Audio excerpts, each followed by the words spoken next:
पे रखते हैं, एक ऑब्जेक्ट O हो गया, यहां से इसको मिला लो, ठीक। ये एंगल बना रहा है अल्फा और ये एंगल कितना बना रहा है, बीटा बना रहा है। बात समझ में आ रही है? चलो ठीक है। इस ऑब्जेक्ट का एक इमेज M1 में बनेगा, इसे हम लोग क्या मान लेते हैं, I1। और इसी ऑब्जेक्ट का M2 में जो इमेज बनने वाला है वो क्या मान लेते हैं हम, I2। ठीक है, ये इनिशियल इमेज है जो शुरू शुरू में बन जाता है। बात समझ में आ रही है? ठीक है, तो इस तरीके से हमें कर लेना है। चलो हो गया। अच्छा, फिर उसके बाद क्या करना है भाई, ये हमें एंगल फाइंड करना है। तो ये देखो, ये अल्फा है तो ये भी अल्फा होगा, जितना पे रे आ रही है उतना पे रिफ्लेक्ट होकर जा रही है। बात समझ में आ रही है? ठीक, तो चलिए अल्फा हो गया। अब फिर उसके बाद क्या करना है भाई, यहाँ पे अगर बीटा है तो ये भी एंगल कितना होगा, बीटा। समझ में आ रहा है?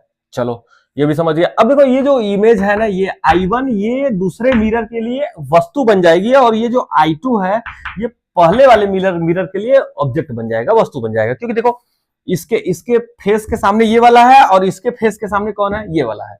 बात समझ में आ रही है? ठीक है, चलिए। तो इसका भी तो कहीं इमेज बनेगा भाई, ये अगर इसके लिए ऑब्जेक्ट बना तो इसका कहीं इमेज बनेगा। चलो यहां पे बनाते हैं हम इसका इमेज, ठीक है। ये इसका इमेज यहां पे बन गया, तो इसे हम I3 नाम दे देते हैं। ठीक, उसी तरीके से इसका भी इमेज कहीं ना कहीं तो जरूर बनेगा, है ना। किसमें बनेगा, इसमें बनेगा। तो इसका इमेज कहीं इधर बन रहा है तो इसका नाम दे देते हैं I4।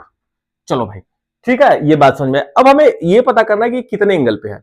सोचो अपने से थोड़ा सा।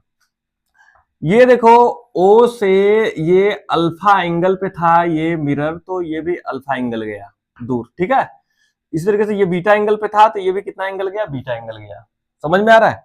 उसी तरीके से अभी सोचिए कि ये वाला जो ऑब्जेक्ट बना है, ये ऑब्जेक्ट बना हुआ है किसके लिए, इसके लिए। ये कितनी दूरी पर है इससे, समझ में आ रहा है ना।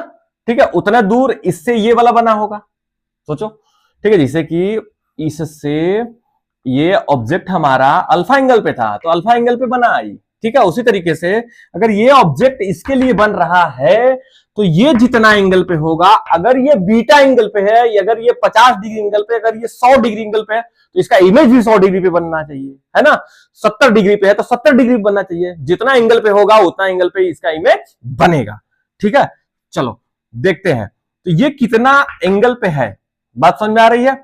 तो इसको अगर हम देखें तो इसको अगर देखेंगे हम, तो यहां से देखो अल्फा हो गया, ठीक है, यहां से क्या हो गया, बीटा, और यहां से भी क्या हो गया, बीटा।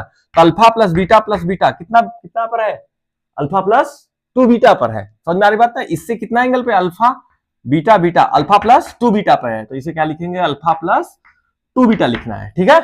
सिंपल सा एकदम। चलो ठीक है, ये हो गया। अरे यार, ऊपर क्यों लिख दिए हमको तो यहां लिखना था ना। नहीं ठीक है, ठीक है, ठीक ठीक है। क्या